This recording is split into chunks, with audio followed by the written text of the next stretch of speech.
Тэртээ нэгэн цаг хугацааны хуудас эргэж Япон улс болон Монгол улс хооронд дипломат харилцаа тогтоосноос хойш 50 жилийн хугацаа улиран оджээ. Хоёр орны харилцааны анхны алхмууд капиталист, социалист хэмээх нийгмийн хоёр өөр тогтолцоотой байсан ч түүхийн явцад аажмаар додонсож, ээж бүрэн түншлэлийн харилцаа, стратегийн түншлэлийн харилцаа, эдийн засгийн түншлэлийн хэлэлцээр байгуулах зэргээр шат ахин гүнзгийрэн хөгжиж байна. Хоёр орны найрсаг харилцаа эхэлж, түүхэн он цагийг туулан худалдаа, эдийн засаг, спорт, соёл урлаг зэрэг олон салбарт амжилттай хөгжиж байна. Хуриманган 22 онд бид Япон улс, Монгол улсын хооронд дипломат харилцаа тогтоосны 50 жилийн ойг угтан авна. Эдгээр нийслэл Улаанбаатар хотын гудамжаар Япон машин олон тоогоор хорхиж, харин Япон улсад Монголын сүмөчид амжилттай баригддаг болжээ. Тэртээ 50 жилийн өмнө 2 анха дипломат харилцаа тогтоож байсан тэр үед одоогийн энэ нөхцөл байдлыг хэнч тусроогүй байх. Өнөөдөр 50 жилийн тэртээс өдөрсөн 2 орны харилцааг эргэн харъя гэж бодож байна. Энэ бичлэгдэр ярилцлага өгч буй хүмүүст тархахын цацуу 50 жилийн турш Япон Монгол 2 орны хамтын ажиллагааг бэхжүүрэхийн тулд хүчин чармайлт гаргаж ирсэн Ахмад Уэйн хэнтэй гүн тархар ирэрхири.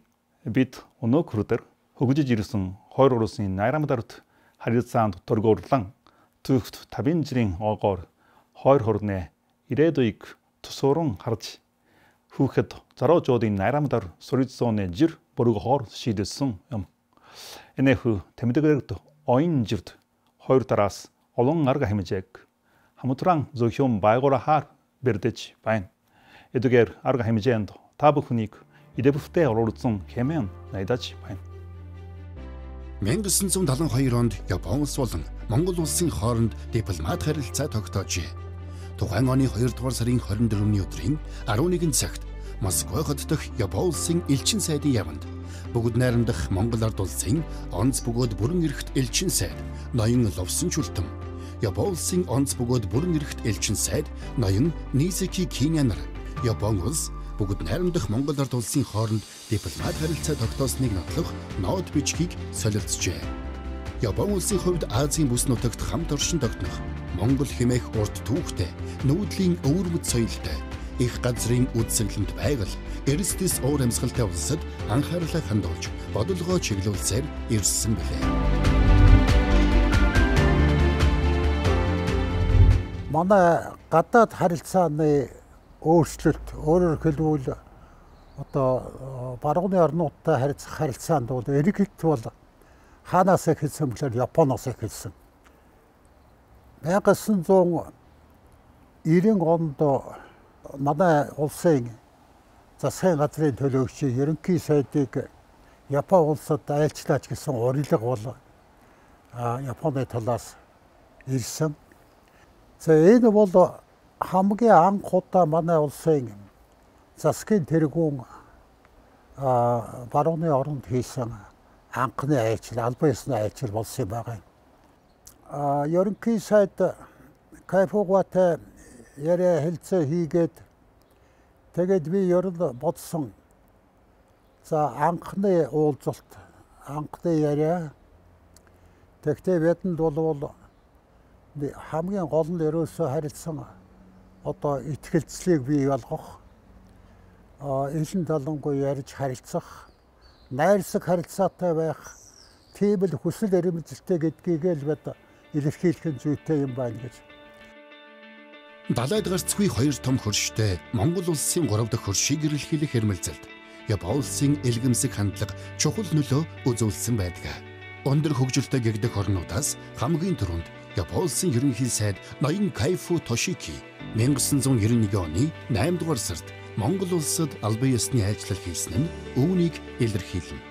Энэ айлчлал Япон-Монголын харилцааны түүхэнд эргэлт гаргаж, хоёр орны харилцааг цоошин төвшөнд хөгжүүлэх үндсийг тавьсан юм аа. Жилтэн үеийн одоо Монголын гадаад бодлогын нэг гол зорилт бол явах вэ зэрэг Нэгдүгээрт Монголын ардчлалыг улс төрийн хувьд тууштай дэмждэг. Хоёрдугаарт эдийн засаг санхүүгийн хувьд тусалдаг. Ийм одоо түнштэй болж авахтайгаар хамтарч ажиллагаа хөгжүүлэх ийм зорилт бол тулгарсан.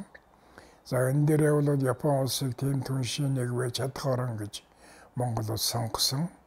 За энэ нь бол одоо зөвдсөн гэдгийг бол түүх харуулж байгаа юм аа. Ер нь бол одоо 80-аад оны сүүл 90-аад оны эхэнд явж байсан одоо Монгол Японы дипломатуудын одоо үүрэг оройл гэх юм бол хоёр үндэсний хоёр ард түмний нэгдмэл ирэх шиг. Өөрөөр хэлбэл юун дээр ирэх шиг нэгдэж юун дээр салж юу ямар ирэх шиг дээр үндэслэж юуж харилцаа хөгжүүлэх шаардлагатай.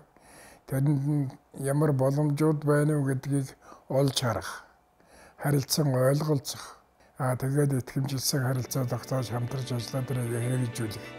Ийм л ажил байдгийн ийм үүрэг бол оногдож байсан. Япон улсын үеийн ерөнхий сайдууд одоо манай хүнд хэцүү шилжилтийн үе яг ардчилсан сонголт хийж байгаа тэр түүхэн сонголтын үеэс эхлүүлээл ер нь тоолоход бол бүх ерөнхий сайдуудын Монгол-Японы харилцааг бэхжүүлэх, монголчуудын хийсэн түүхэн сонголтыг бэхжүүлж урагшлуулахад их анхаарал тавьж байсан. Түүн дотроос мэдээж одоо яг энэ төрийн ажил хийж байхад хамгийн ойрхон ажиллаж исэн хүн бол одоо Япон улсын ерөнхий сайд асан Шинзо Абе байгаа. Монгол улсад 3 удаа айлчлан ирж исэн. Тэгээд нэг тэмдэглэж хэлэх зүйл бол Япон улсад төрийн айлчил хийж очиход Абе ерөнхий сайд өөрийнхөө хувийн гэрт одоо намайг хүлээж авч исэн. Тэгээд Японы талын улсуудын хэлж ярьж ирснээр бол ер нь гадны орны төр засгийн тэргүүнийг ингэж хувийнхаа гэрт Япон улсын ерөнхий сайд хүлээж авсан тохиолдол бол байдгүй маа гэж хэлж ирсэн. Япон-Монголын харилцаа 50 жилийн хугацаанд олон салбарыг хамран эрчимжиж, цар хүрээнд өргөжин тэлсэн юм а. Улс төр, эдийн засаг, худалдаа, соёл урлаг, спорт, боловсрол зэрэг салбаруудад хамтын ажиллагаа, төсөл хөтөлбөрүүдийг амжилттай хэрэгжүүлсээр байгаа билээ. 2022 онд Япон улс, Монгол улсын хооронд дипломат харилцаа тогтоосны түүхт 50 жилийн ойг тэмдэглэх юм. Монгол-Японы хооронд дипломат харилцаа тогтоосны түүхт 50 жилийн баярын мэндийг хоёр орны ард иргэдэд өргөн дэвшүүлье. Өнгөрсөн хагас зуун жилийн хугацаанд Монгол-Япон хоёр орны дипломат харилцаа тодорхой түүхэн шатуудыг дамжин тууштай хөгжиж, өнөөгийн стратегийн өндөр түвшинд хүрч чадсан билээ. Дипломат харилцаа тогтоосон 1972 онд манай хоёр орн өөр нийгмийн байгууллал үзэл сурталтай байсан тул харилцаа хамтын ажиллагаагаа өргөжүүлэн хөгжүүлэх боломж хязгаарлагдмал байсан. Харин Монгол улс ардсан нийгмийн тогтолцоог сонгосноор Монгол-Японы харилцаа хамтын ажиллагааны эрчимтэй хөгжлийн үе эхэлсэн түүхтэй. Монгол улсад ардчил, зах зээлийн эдийн засгийн тогтолцоог бүрдүүлэн хөгжүүлэхэд Япон улсын төр засаг, ард иргэд ихээхэн дэмжлэг толцоо үзүүлж ирснийг энэ сайхан баярын үеэр тэмдэглэн хэлэхэд сайхан байна. Япон улс манай хамгийн том хандивлагч улс болохын цацуу 1991 оноос Дэлхийн банктай хамтран Монгод хандивлагчдын олон улсын улсуудыг нийт 10 удаа зохион байгуулж, шилжилтийн үеийн бэрхшээлийг даван туулахад манлайлан оролцож ирсэн. Мөн өрөнд орны хөгжингөө улс орны удирдагчдаас хамгийн анх Япон улсын ерөнхий сайд Тошики Кайфо 1991 онд Монгол улсад албан ёсны айшлал хийж, эх орны маань орчин цагийн хөгжлийг бүх талаар дэмжихээ илэрхийлсэн манай хоёр орны харилцааны түүхэнд тодоор түүх болон бичигдэн үлдсэн юм а. Японы ард түмний зүрх сэтгэл шингэсэн олон талын дэмжлэг толцоонд Монголын ард түмэн төр засаг талхаж явдаг бөгөөд хизээч мартах учиргүй юм а. Эдүгөө Монгол-Японы харилцаа стратегийн төвшлийн өндөр түвшинд хүрч, улс төр, худалдаа эдийн засаг, хөрөнгө оруулалт, боловсрол, дэд бүтэц, байгаль орчин зэрэг олон салбарт бид хамтран ажиллаж, хамтдаа хөгжиж байна. Бид Монгол улсын хувьд анхны чөдөө тулдааны хэлцээр болох эдийн засгийн түншлэлийн хэлцээрийг 2016 онд Япон улстай байгуулсан. Манай хоёр орны хооронд улс төрийн яриа хэлэлцээний давтамж нэмэгдэж, олон улс бүс нутгийн хэмжээнд хамтын ажиллагаач өргөжин бэхжсээр байна. Дэлхийн нийтийн өмнө тулгарч буй сүүлийн үеийн сорилтууд улс орнуудыг хамтын ажиллагаа улам бүр бэхжүүлэх шаардлагатайг харуулж байна. COVID-19 сар дахлын хүнд үед ч манай хоёр улс стратегийн түншүүдийн хувьд нэгт хамтран ажиллаж ирсэн нэг энэчээ бас тэмдэглэн хэлхийг хүсэж байна. Япон улсын засгийн газар манай улсын цар тахал болон нийгмийн эрүүл мэндийн онцгой байдлын үед авах арга хэмжээ хэрэгжүүлэх үйл ажиллагааны чадварыг бэхжүүлэхэд өргөн хүрээтэй дэмжлэг тусалцаа үзүүлсээр байна. Бид 2022 оныг хоёр орны найрсаг харилцааг бэлэгдэн Монгол-Японы хүүхэд залуучуудын найрамдал солилцооны жил болгон зарласан. Энэ завшааныг ашиглан манай хоёр орны хүүхэд залуучуудад хандан эх 50 жилд Монгол-Японы найрамдлыг бэхжүүлэх харилцаа хамтын ажиллагааг өргөжүүлэн хөгжүүлэх гэгээлэг үйлсэд идэвхтэй оролцохыг уриалж байна.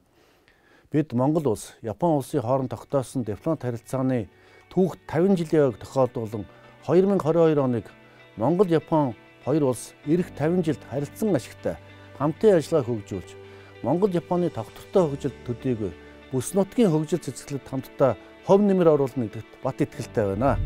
Монголын ард түмэнд, Японы ард түмэнд аль алинд нь одоо баяр хүргэмээр байна.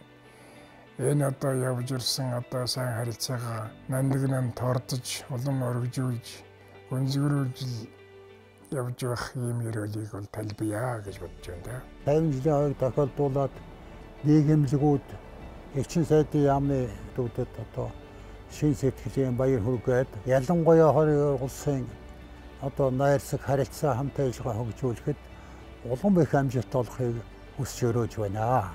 Япон Монголын хооронд дипломат харилцаа тогтоосны 50 жилийн түүхэн ой мэндийг Монголын ард түмэнд, мөн Японы ард түмэнд хүргэж энэ харилцаа улам өргөжин дэвжхийн өлзөөтэй сайхан ерөөлийг өргөн дэвшүүлье.